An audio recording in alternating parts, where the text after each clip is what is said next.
बिराद दुखु जायो आं नाथाय बे दुखुखौ आं बिमा बिफानोबो खिथानो हाया रावनोबो खिथानो हाया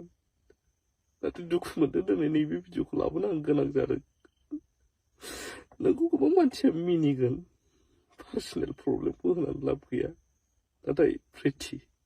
नों जेरैबायदि काट खालामनानै भिडिअ बानायोना आं बिदि बानायनाय नङा बुंलांजोबगोन आं सैथोआ सैथो नंखाय बुंनाय नङा हाबा जादों सानैजों मोजां मोनलायनानै रावनावबो सोङाखै नंगौ जोंनि केथलिक धोरोमावहाय सादि ट्रेनिं लायाबा हाबा मोना भिडिअ नायगिरि रायजो राजा बयखौबो दिनैनि बे धीरोम बसुमतारी इउटुब चेनेलाव आरोबाव फिन खेब बरायबावबाय रायजो राजाफ्राथ'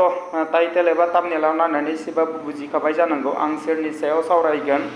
आं नाथाय रावनिबो पार्सनेल हौवा हिन्जावनि गेजेराव फैनानै भिडिअ खालामनो गोसो गैयामोन अब्लाबो दिनै एसे भिडिअ खालामबाय जाहाथे रायजोफ्रा भिडिअखौ जोबजासे नायलांबानो जाबाय अब्लासो बुजिगोन थ' बिदिबाना मेन टपिकआव थांनोसै जोंहा एनिथिं एमजे आदाया ओरैबायदि दुखु मोनदों जाहाथे बिथाङा ससियेल मिडियानि गेजेरजों गोबां दुखु मोननाय फोरमायदों बिथाङा गाबदों बे भिडिअखौ जाहाथे रायजोफ्रा नुखाबाय जानांगौ आं बेनि सायाव फंनैसो सावरायगोन जोंहा प्रिति नार्जिनारि बाजै आरो एनिथिं एमजे आदामोना गावसोरनो एसेबां गोरों गोरा बिथांमोना ससियेल मिडियाआव फैनानै गुबुनखौ एसेबां बुजायफैयो नाथाय गावसोर सानैनि गेजेराव माबा मोनसेनि जाहोनाव बिथांमोना दावराव दावसि एबा नांलाय खमलाय जादों जाहाथे नोंथांमोना ससियेल मिडियाआव फैयाबासिनो जाहाथे नोंथां सानैया प्रिति नार्जिनारि बाजैनि न'आव एबा बिथां आदा एनिथिं एमजेनि न'खराव फैनानै सानैबो जाहाथे समाधान खालामलायनांगौ मानो होनोब्ला ससियेल मिडियाआव फैनानै सोरबा सासेया सोरबा सासेनि सायाव पस्ट होलायोबा गोबां गाज्रि खोनायो एबा गाज्रि नुयो बेनि थाखायनो नोंथांमोना माबा मोनसे जुदि सानैनि गेजेराव भुल बुजा-बुजि जालायदों जाहाथे नोंथांमोना सानैजों मोजाङै रायज्लायनानै समाधान खालामनांगौ आरो जोंहा प्रिति बाजैया आरो मोनसे खोथा बुंबावदों बिथाङा दिनैसिम हाबा जाजेननायनिफ्राय सासे गथ' मोनबाय गथ' मोननायावबो बिथाङा फिसानि थाखाय गाइखेर बायनो फैसा हराखै जाहाथे फिसाखौ खबर लायाखै बेनि सायावबो गोबां जोंहा प्रिति बाजैया बुंदों जाहाथे बेफोरखौ नोंसोर हौवा हिन्जाव जानानै जेनेबा सोरबा सासेखौ जुदि सोंखारिलायोब्ला बेखौ खोनानो गोबां गाज्रि खोनायो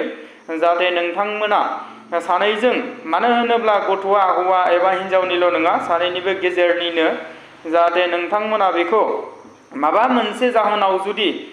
गाइखेर बायनो हायाखै एबा गथ'खौ खबर लानो हायाखै अब्लाबो नोंथांमोना ससियेल मिडियानि गेजेरजों फैनानै बेबायदि सोंखारिलायनो नाङा जाहाथे नोंथांमोना फननि गेजेरजों एबा ससियेल मिडियानि थ्रुयै नोंथांमोना रायलायनानै समाधान खालामनांगौ जाहाथे बेबायदि जुदि दाङाबाजि जालायबाय थायोबा जोंहा समाजाव गोबां